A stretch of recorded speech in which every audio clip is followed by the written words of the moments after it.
Si te gustan las motos, tienes que quedarte en este vídeo.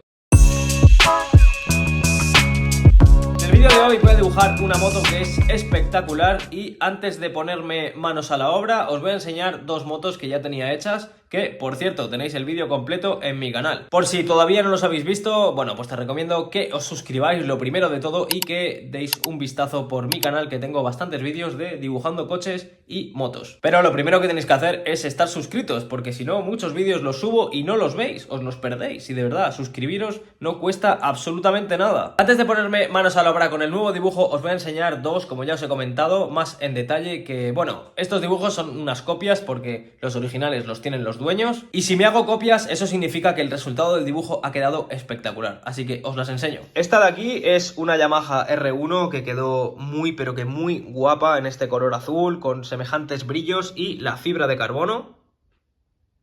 Y pasamos a esta Aprilia, que la cantidad de detalles, o sea, fijaros. Esta moto de verdad que me quedó increíble, la parte de los frenos, la pinza de Brembo, muy pero que muy guapa. ¿Cuál elegís de estas dos? Y la que me toca dibujar ahora es esta Honda CBR. ¿Qué os parece? También está muy pero que muy guapa, ¿eh? Con los logos, con las letritas estas blancas, la parte de frenos, que la cantidad de detalles, las letras de Honda, está muy guapa.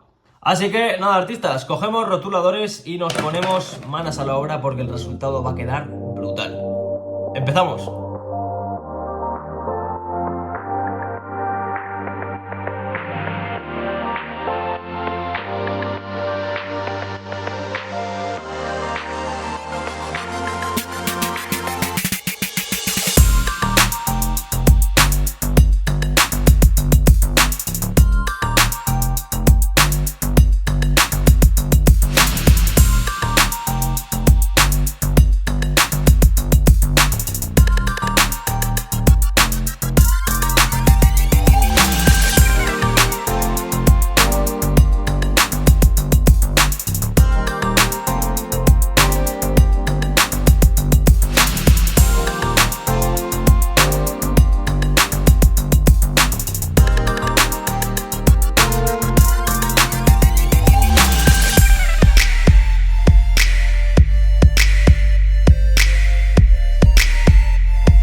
Chao.